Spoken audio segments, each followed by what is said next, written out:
Director of Education and Professional Practice in the Royal College of Radiologists. She is going to speak about the RCR role in supporting members through their career pathways to the UK. Please, Tania. Thank you so much, and thank you for the opportunity to talk at the first International Radiology Congress of the Ministry of Health and Population. We're delighted to have the opportunity to speak to you today about what we do in the UK. So I am going to follow on from what Professor Geeta discussed with you to talk about the role that the Royal College of Radiologists does in supporting training in the UK. We very much work as a team between the two of us in that the college will set the standard and then support the delivery of that training. So I'm going to split what I talk about into three different sections. So one is going to be about how we set the standard across that training pathway. I will then focus on the support that we give to our trainees as they go through their training journey, and I'll latterly touch then on career opportunities within the UK and how the RCR can support and enable those. So let me start with setting the standard. That we have 4 distinct roles when it comes to setting the standard in training. We at the RCR set the curriculum for radiology and imaging across the board. We have a curriculum committee that will oversee the development. They will factor in the requirements as set out by our regulator, and they will look at developments in technology and emerging issues that we need to focus on. We go through this activity probably every 3 years.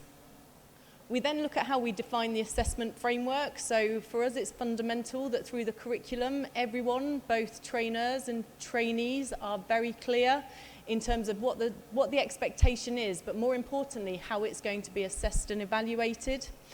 And then throughout this journey, we are able to evaluate and monitor trainees' progression because we at the RCR hold the e-portfolio. So all of the records of training are held by teams within the RCR. Our final role in domestic training, but also in CSER, which is the Certificate of Eligibility for Specialist Registration, is that we ultimately make the recommendation. So we provide the assurance to the regulator that the standards are being met. So let me start with our curriculum, because our curriculum changed in 2021. And we moved towards what we're calling high-level learning outcomes. And by high-level learning outcomes, we took a step back and said, this isn't about what we want to teach people. This is about what we expect a consultant to be able to deliver on their first day in practice. So instead of focusing on the input, that education, we're focusing on the outcome, what we want to be seeing from that individual. Now, that is subject to interpretation, as we all can imagine. So we have underpinned this with a number of descriptions as to, well, what do we actually mean by this? And our capabilities in practice are split into 2 distinct areas, one of which is around generic competencies. So we would want you as a leader to be as a leader of a team, to be an effective communicator. We want you to be an effective teacher and trainer. We want you to have brilliant patient-orientated skills. But then we've also got specialty-specific capabilities in practice relating to imaging alone. So let me show you an example of what this looks like. So here I've picked one of our capabilities in practice, and it's around appropriately managing imaging examination lists and procedures according to clinical need and professional expertise.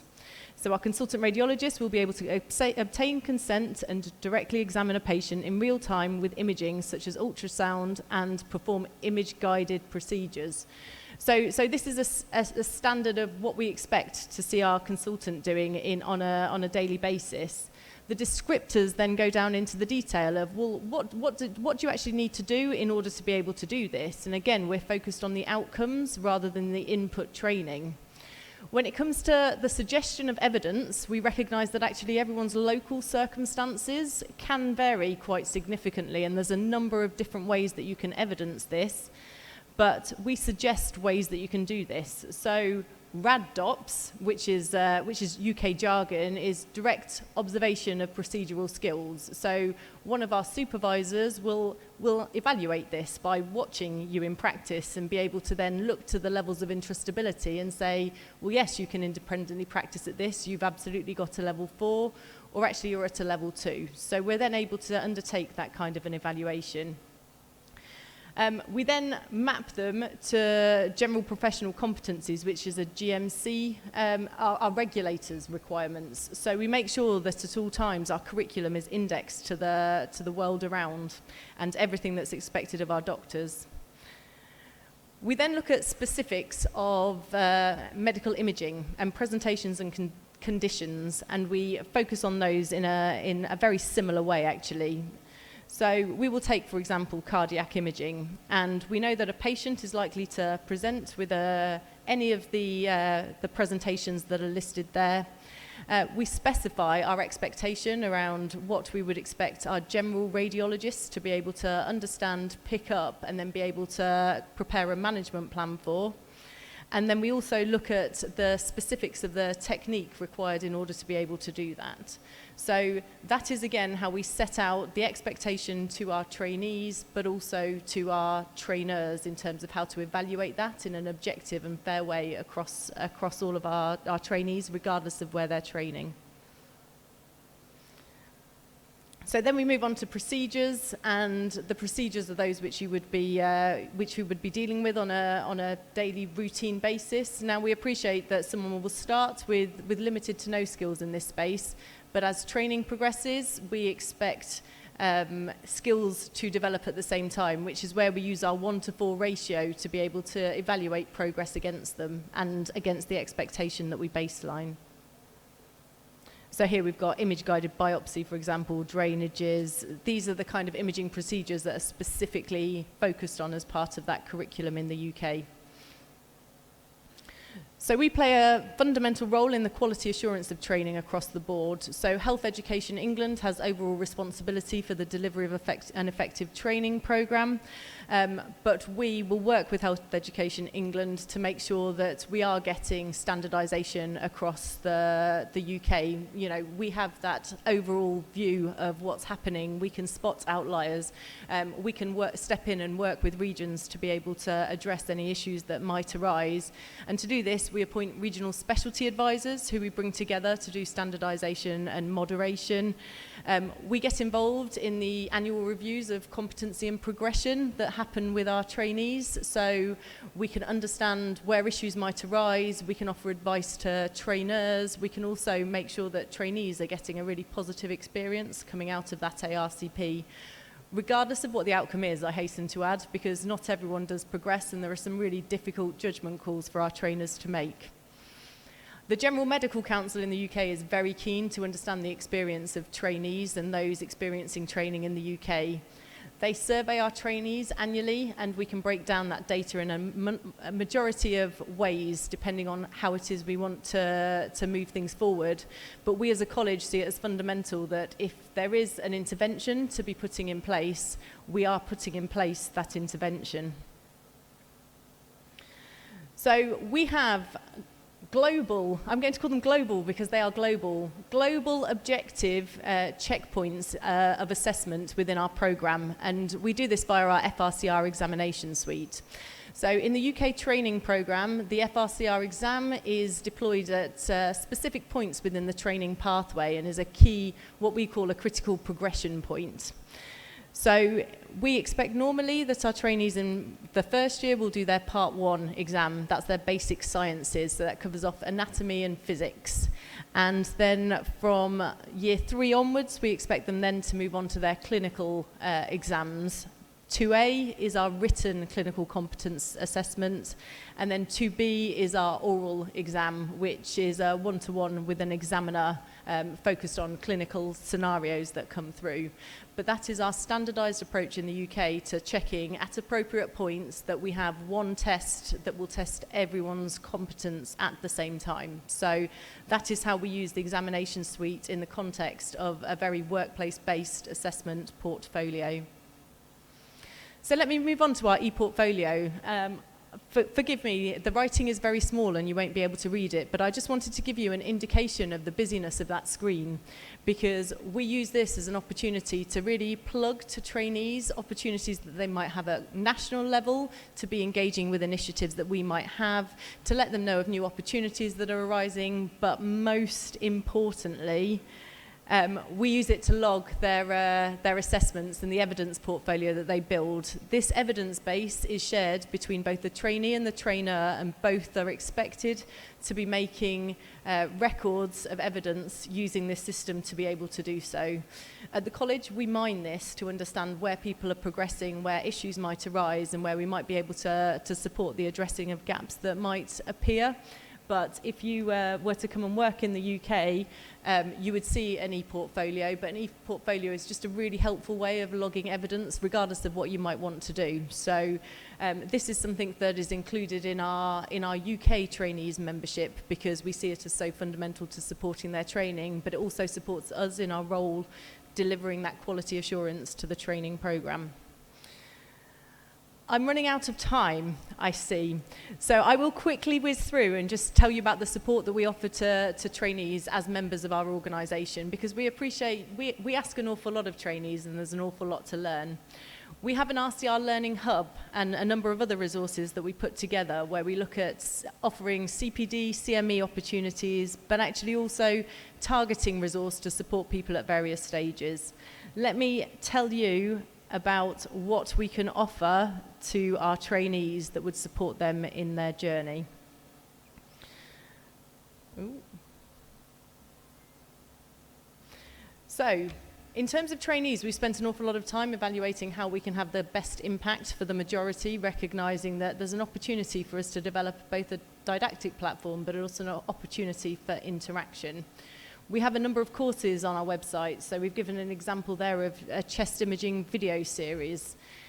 We have travelling professors, so from each of our special interest groups, we pull together a number of experts in the field and invite them to develop learning resources and content to support those globally to be able to understand more about the expert techniques that they might be able to offer.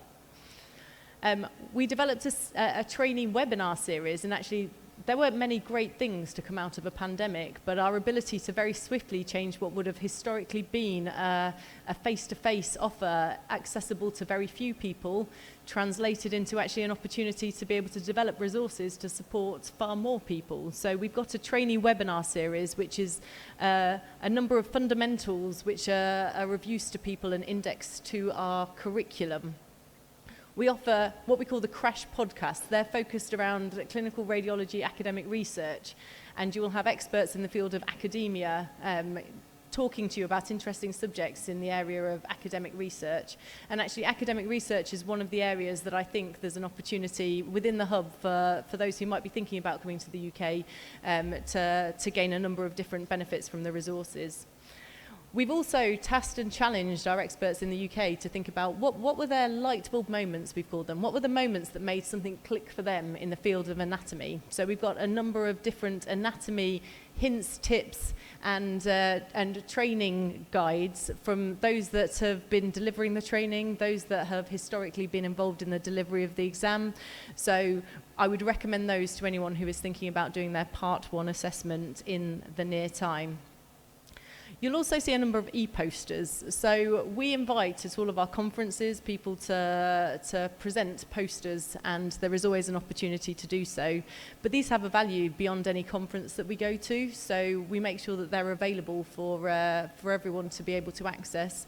They tend to be particularly useful for those in training, because obviously you all have an opportunity to develop posters and make those submissions, and they feed in really nicely to any applications you might want to make in future. I didn't realise I had slides to cover that, my apologies.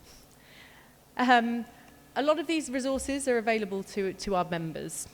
I'm going to spend my last minute just briefly flagging up the conversations that I can have with you at the RCR's stand outside. So I want to talk to you about opportunities for learning in the UK if you are interested. There are two opportunities where you can step out of practice in Egypt, come to the UK, and then step back into your roles in Egypt. One of them is the Medical Training Initiative. It is targeted towards trainees who have completed 2 years of 30 months here, but it's a 2-year programme in the UK. It's a fellowship opportunity. Places are few and far between, but they certainly do exist for those who have completed their 30 months of training. And our Global Radiologist Scheme, which is aimed at those who have completed their FRCR 2B exam and want to come to the UK to really enhance their special interest expertise in, I don't know, anything really, MSK, intervention, breast radiology.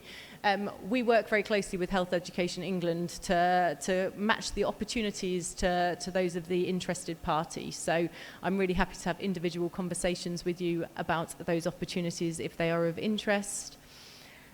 And then I shall end with a couple of more, I guess, permanent opportunities to come to the UK. So we are imminently, as Geeta said, about to open up recruitment at the 3rd stage of training. So the expectation is that anyone wanting to apply for this will have finished their first training in Egypt. They will have their Part 1 FRCR exam, and then that opens up that pathway for those that might want to come to the UK and become a consultant in the UK using the UK's training scheme. An alternative route is the Certificate of Eligibility for Specialist Registration, which I spoke to earlier in my briefing.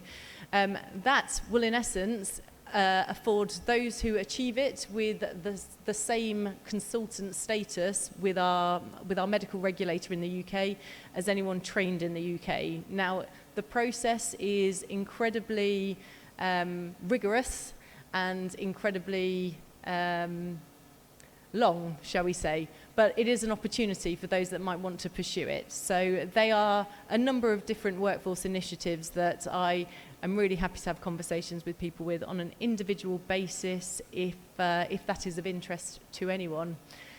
I'm going to say thank you so much for your time. My apologies, Chair, for going over, but thank you. Thank you so much. Yes, I would like to say thank you very much to Tania, and because our next 2 lectures will be on the similar topics, I would like to leave all of the questions and discussion to the end of the session, and we'll have plenty of time to discuss it.